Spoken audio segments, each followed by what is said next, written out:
as we look at the back heading onto the field again. He's had a good performance, moved the ball effectively on the ground. Of course, he has the one touchdown. And, of course, with that comes additional yardage. Yeah, looking for additional yardage. And, again, that second score here in the third quarter. Pushing forward for 3 up to the 48. Third quarter, and you've got the lead. You're not ready to go into that 4-minute offense to close the game out. Before they can snap it, time runs out on this third quarter of play. We'll return with more after this. This is the NFL, and it's on EA Sports.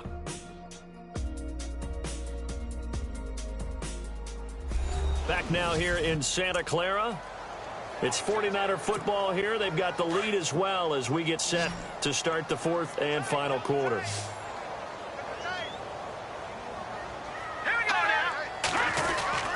They run once more with McKinnon. And some space here. And he's brought down. A good gain of 14 there, and it moves the chains. Do my eyes deceive me, or is he getting stronger as this game moves along? Burst seems just as good here in the fourth as it was way back in the first, doesn't it? I do believe someone put a lot of time in the offseason and continues to condition during the season in order to continue to carry the ball at this rate. Here again is McKinnon. And he'll take it down to the 30-yard line.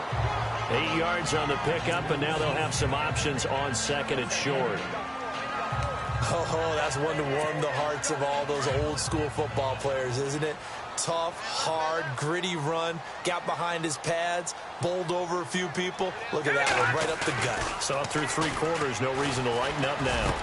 And taking it to the 15-yard line before he's brought down. 15 yards down to the 15 and a first down. A much better effort we're seeing from him under center this week versus last week when he threw 4 picks.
But you're right. When you cut it down from 4 the previous week, and we always talk about adjustments, well, he made some in practice, and he continues to work on it during the game. I'm sure he's getting plenty of reminders about how to stay in the moment, stay focused on the task. And he's got him in the driver's seat here in the fourth quarter.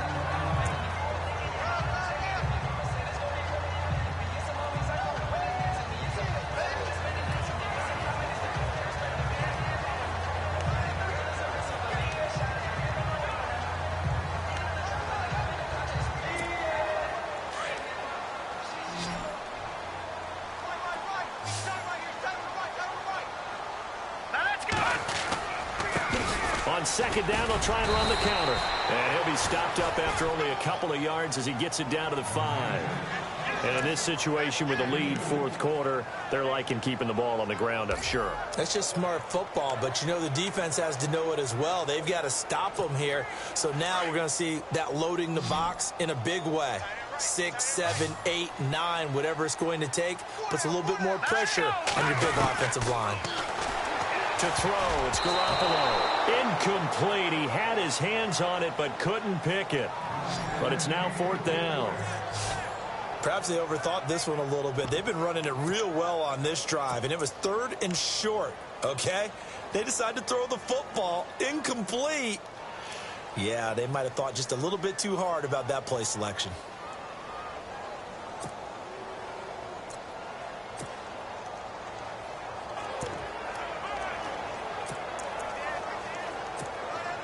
And with things looking pretty good on the scoreboard, they're going to keep the offense out there and go for it here on fourth.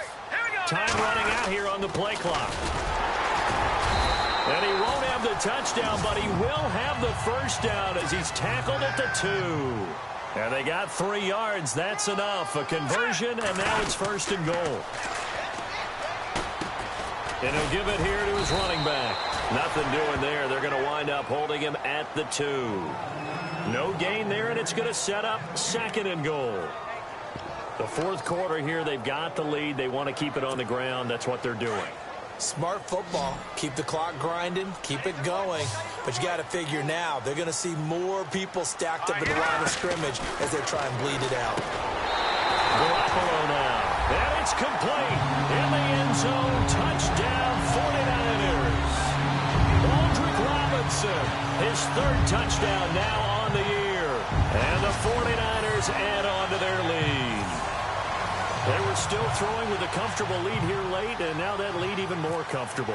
And your first thought is there bad blood that went into this one ahead of time, that maybe they're seeking some revenge or they just don't like them? But the other thing that always hits me is, are they worried about playoff positioning? Right? Are they worried about, do you need enough points in case there's a tiebreaker that comes into play later?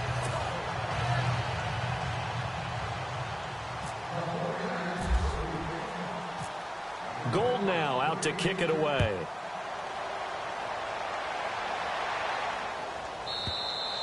And they will not get a chance to return this one as it's through the end zone for a touchback. The Cardinal offense here ready to take over. Last time out, they had that long 50-plus yard field goal that they missed.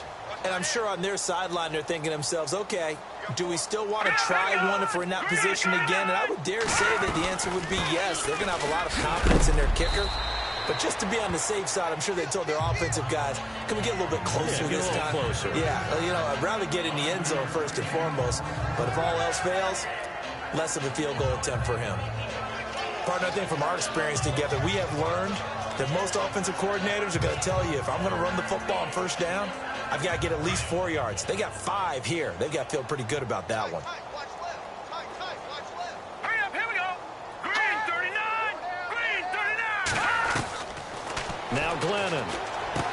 That's caught by Butler over the middle. It'll go as a gain of 6 that time, and it moves the chains as well.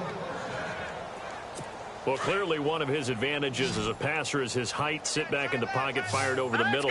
That makes things tougher defensively, doesn't it? It really does, because your goal is to move the quarterback off his initial spot when he gets his drop back completed. But when you have that type of height, he can stay in there if he's willing to take the hits and just fire over the top, which saves him time and actually completes a play a little bit quicker than it normally does for a quarterback who has to slide and find open space to throw. Time for a break. We'll come back and wrap up garbage time after this.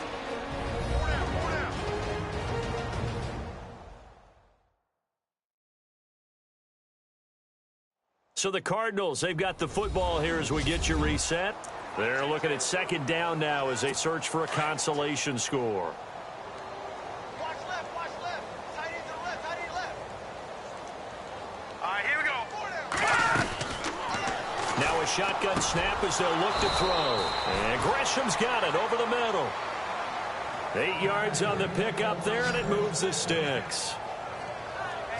Many different ways to create space, but on that play, he did it with that big, wide body of his. Didn't get a whole lot of yardage on the play, but it did what it was supposed to. Pick up a first down. Hurry up, here we go. Green 39. Green 39. Glennon. And Gresham has it left side. And he'll get it down to the 47 here. Just a yard on the catch there. It'll be 2nd and 9. You got the big lead defensively. Willing to give him that underneath stuff, right? And this is why that Here we go way. now. Blue 90. Blue 90. Looking to throw. Over the middle, and it's incomplete. Another wayward pass. You know, things started out poorly in this game, and to be frank, they just really haven't gotten much better. And all that does is embolden the secondary. They feel good about what's going on, and they just play better and better. All right, here we go. They'll drop to throw. And that is incomplete. Had the right idea there, trying to throw it to the sideline, but he let him just a little bit too much, trying to get it out to his receiver. Ends up falling to the ground, incomplete. Here's Andy Lee now, as he's on to punt for Arizona. His first punt, 45 yards. This looks good as well. And problems spreading to the punt team now. This one goes all the way into the end zone on the fly, so that'll come back to the 20. The San Francisco offense getting their last-minute instructions before they take over here. They have the big lead here late. They protected their home turf well, didn't they? They certainly did, partner. And just think about how good that feels, because every team has a goal when they start the year to win at home. All right, and sometimes you don't win all of them, but they managed to get that done today. Just think about your routine stays the same. Everything's familiar. You feel right going into the game, and they translated that into a win. They did indeed. They protected the home field, and now the final stages. Now a handoff here to his running back.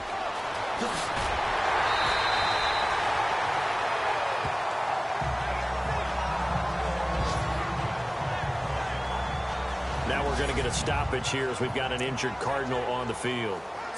While the training staff takes a peek, we'll take a break.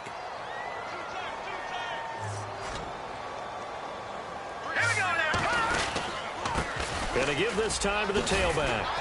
And he's going to fight his way forward here for a modest gain. He'll get a nice chunk there on the first down run, and it's 2nd and 4. Another good run for him. What else is new? That'll put him right at 150 yards for the game, so he's really made his presence felt in this one.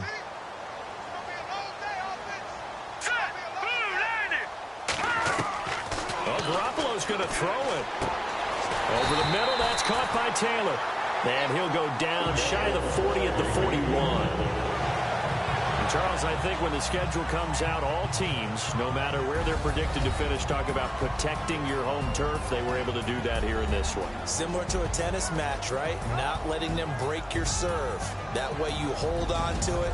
They got it done, and they feel very good about that victory. So for the 49ers, they're setting themselves up as a major contender as they move to 8-1 now on the year. And they'll have another home date next week as the New York Giants come to town. Meanwhile, for the Cardinals, they fall 2 games under 500 now at 3-5. And they'll be at home next week for a date with the Seattle Seahawks.